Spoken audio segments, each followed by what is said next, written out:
পরমাণু চুক্তি নিয়ে শেষ পর্যন্ত আলোচনার টেবিলে যুক্তরাষ্ট্র ও ইরান। প্রথম দফার বৈঠককে গঠনমূলক বলে আখ্যায়িত করেছে উভয় পক্ষ। দুই দেশের এমন দাবির পরই ওমানে দ্বিতীয় দফায় আলোচনায় বসবে তারা। তবে এমন পরিস্থিতির মধ্যেই হঠাৎ করে মধ্যপ্রাচ্যে সামরিক শক্তি বাড়িয়েছে যুক্তরাষ্ট্র। ট্রাম্প প্রশাসনের এমন দ্বিমুখী কৌশল নিয়ে নানা প্রশ্ন উঠছে আন্তর্জাতিক মহলে। তাহলে মধ্যপ্রাচ্য কি আরেকটি যুদ্ধের দ্বারপ্রান্তে? বিস্তারিত জানাচ্ছেন শেখ ফরিদ।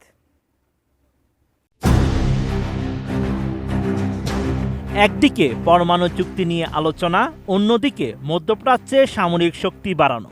যুক্তরাষ্ট্রের এমন দ্বিমুখী কৌশল নিয়ে উঠছে নানা প্রশ্ন। সম্প্রতি ওমানের রাজধানী মাস্কাটে যুক্তরাষ্ট্র ও ইরানের মধ্যে পরমাণু চুক্তি নিয়ে আলোচনা অনুষ্ঠিত হয়। পরমাণু কর্মসূচি নিয়ে এই আলোচনাকে ইতিবাচক ও গঠনমূলক বলে আখ্যায়িত করেছে উভয় পক্ষ। এমন আলোচনার মধ্যেই মধ্যপ্রাচ্যে যুদ্ধবিমান ও সেনা সংখ্যা বাড়িয়েছে যুক্তরাষ্ট্র।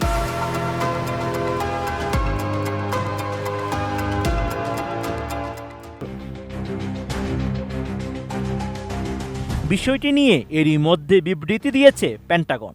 সেখানে বলা হয়েছে, পশ্চিম এশিয়ার পরিস্থিতি ক্রমেই জটিল হয়ে উঠছে। সে কারণে প্রতিরক্ষা সচিব পিট হেগসেথ সেখানে অতিরিক্ত যুদ্ধবিমান মোতায়েনের নির্দেশ দিয়েছেন। যদিও পেন্টাগন নির্দিষ্ট করে বলেনি কত সংখ্যক যুদ্ধবিমান কিংবা কোন কোন ঘাঁটিতে এগুলো মোতায়েন করা হচ্ছে। তবে মার্কিন বিমান বাহিনীর এক কর্মকর্তার ভাষ্য অনুযায়ী পরমাণু অস্ত্র বহনে সক্ষম B-2 বোমারু বিমান পাঠানো হচ্ছে পশ্চিম এশিয়ায়। বিশেষজ্ঞরা বলছেন, যুক্তরাষ্ট্র তাদের পুরনো কৌশলেই অনুসরণ করছে।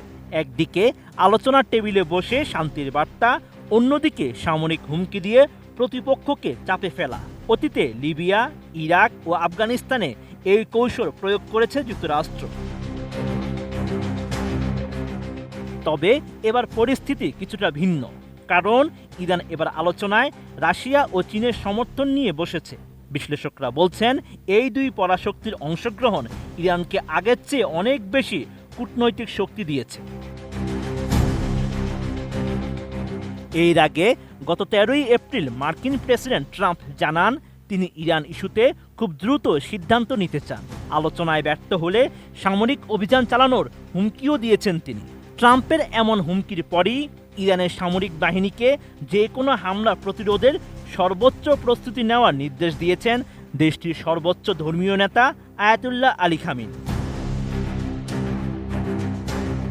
বিশেষজ্ঞদের ধারণা, খামেনির এমন হুঙ্কার ও মিত্র শক্তির সমর্থনকে সামনে রেখে এই চাপের কূটনৈতিক জবাব দিতে প্রস্তুত ইরান। তারপরেও মধ্যপ্রাচ্যে শান্তি প্রতিষ্ঠার নামে এই সামরিক উত্তেজনা আসলে কতটা স্থিতিশীলতা বয়ে আনবে তা সময়ই বলে দেবে। Sheikh Farid, ATN news.